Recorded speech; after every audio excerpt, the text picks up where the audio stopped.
So a question I would ask all of you, in view of our conversation today, what would it take to create a truly global response to China's effort to create a China-centric world order, in effect, a new kingdom?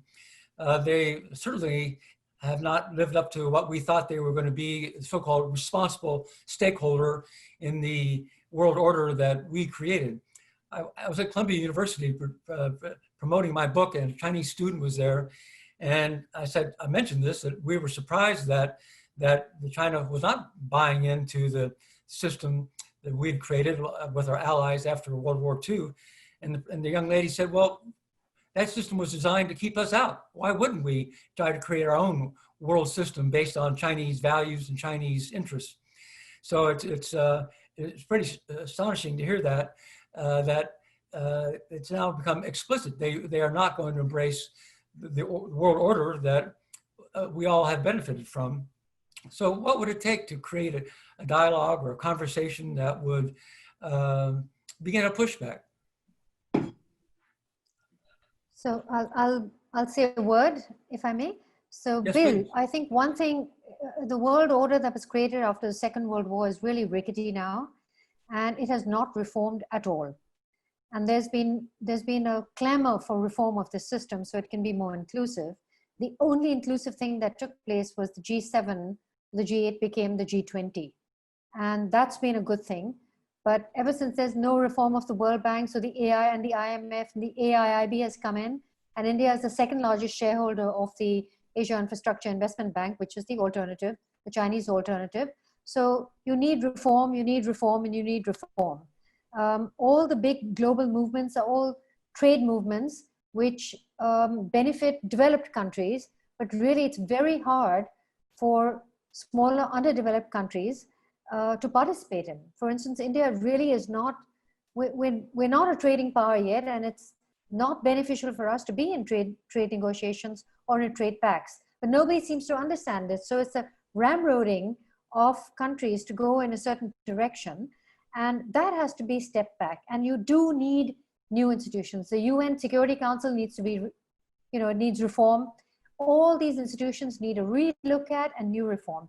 And as it happens right now, if these multilaterals are not already fraying and collapsing on their own, then there are already new ones that are taking their place. And one of them, for instance, is the Quad, which is the anti-China. It's coming up on the back of anti-China sentiment, which is Australia, Japan, New Zealand, and Australia, Japan, United States, and India. And right now, even then, the conversations are so light. There should be a rush to make the Quad a very strong multilateral. It has to have an economic backing, and now more than ever, a technological backing. So I would say reform of the old era so that it can be better prepared for the new era. So it would be but it would not be based on a China-centric model. It would be more equal. Sorry? It would be more equal. More equal.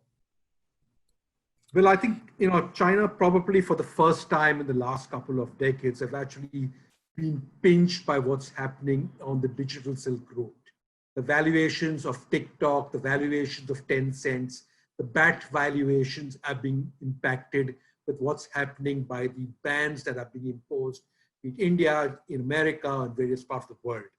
And the digital Silk Route is a very important component to make sure that those 600 million people who are living below poverty lines or in the back and beyond of China to get mobility.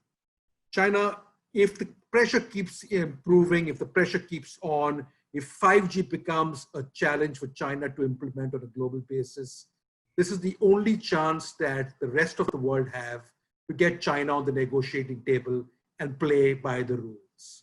So we have to keep the momentum going. We've got to make sure that 5G, we've got to make sure that the BAT valuations through impositions of bans, et cetera, are continuous, and that will bring them on the table. Another name of the game would be for the Americans to get serious about working with their allies potentially to create a rival 5G technology. This is like the bombing of Pearl Harbor or Sputnik soaring into space in the 1950s.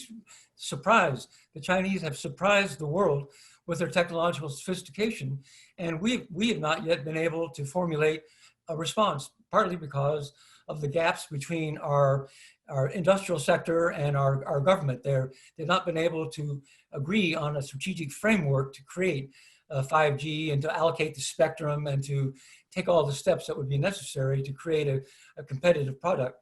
So it's a failure on the American system to remain competitive with China in this regard. So, Ambassador, I would like to ask you, do you think that Europe would, assuming that we have a reasonable president elected in November and hopefully taking office in January, do you think that it would be possible to revive the US-European dialogue about how do we respond to China? Unmute yourself, sir. Can't unmute you. You're muted. Chad, can you unmute? Yeah, well, the only alternative I know from November is a good Irish-American senator. So anyway, we'll see what happens there. The world will be a better place. I think your question that you've just put and the comments that have been made in answer to that are fascinating. I agree, by the way, first of all, yes, the Second World War, multilateralism, the UN, Bretton Woods, that complex does need and is in dire need of reform. And I think membership of the UN Security Council is one aspect. Voting weights in the IMF is another issue too. So I think that's something that has not been looked at. The second thing, and it goes to your point just now, Bill, is that one of the problems is that the originator and shaper of that international order, the UN Charter, all the other aspects, the United States, which is now taken a bit of a step back from multilateralism. So again, we'll wait and see what happens in the next months. I think too, we need to be clear about what it is we want. I suspect there will probably be a difference of view even among states and groups of states who are like-minded about what precisely the objective would be in relation to your point about China becoming a stakeholder, responsive stakeholder, Bob Zelik's phrase of 2005, I recall. And the final point is that there were efforts to try and do what you have mentioned about creating a common approach to standards. And one of the most salient of those efforts was TTIP. And I can remember, because I was in Beijing at the time, that it was down at a meeting with EU ambassadors at the Chinese Academy of Social Sciences. Some senior Chinese officials were very unhappy that the European Union had just approved the negotiating mandate for TTIP, the negotiating mandate with the US. And it wasn't about tariffs or trade issues, it was about standards. And of course, TTIP has not worked, and we know why it didn't work. And it goes back to the question of the US. Excuse me, what is TTIP? TTIP would have been the EU-US, transatlantic trade agreement, which the current US administration basically stepped back from. You were talking about standards. Standards, yes, standards. So and standards, in a sense, tariffs, certainly in the industrial sphere, tariffs are not that important anymore. What matters is standards. And one of the most interesting things, and one of the reasons I think why the European Union has become a source of great interest around the world, is that the EU is the largest regulatory or regulation creating body in the world at the moment. And I think there was a fear, certainly in the Chinese Academy of Social Sciences, that if the EU and the US kind of came to an agreement on standards, this would have been a rather enormous kind of entity. That's not been the case, and I don't see it. Frankly, I don't see it happening now, given the fact TTIP has disappeared. Right. Well, we've reached the end of our session. I'd ask our friends in Mumbai and TIFF if they have final comments to make, and we'll have just 2 or 3 minutes. Manjeet, why don't you speak on behalf of your Gateway House? Well, we've been working on issues of reform, again, of the multilaterals for a very, very long time. And in 2022, India becomes the president of the G20. And we as a think tank and India as a country intends to push a lot of the reforms that we want in our G20 presidency year. So you'll be hearing a lot from India for the first time. I think since our independence, we've never really spoken out, but you'll be hearing a lot from us over the next 2 or 3 years. Do you think Indian-US relations will improve significantly? India-US relations, I mean, we're ready to get married to each other. It's been fantastic because it's been too long that we've taken the back seat in this particular bilateral.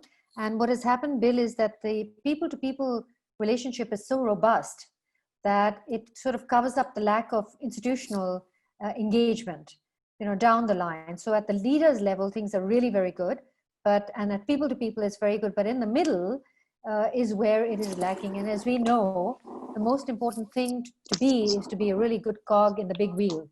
And so we need to create a lot of cogs in the Indo-US wheel so that we can work together and churn together. And really, these two big, great democracies need to set the right example.